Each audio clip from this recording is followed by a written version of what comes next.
You ask Tiger to solve. This deals with linear equations with one unknown. The final result is m equals -58/21. Let's solve it step by step. Simplify the expression. Expand the parentheses. Simplify the arithmetic. Expand the parentheses. Multiply the coefficients. Simplify the arithmetic.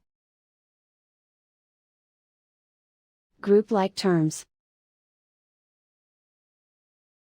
Simplify the arithmetic.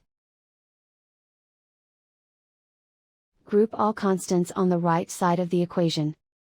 Subtract 116 from both sides. Simplify the arithmetic.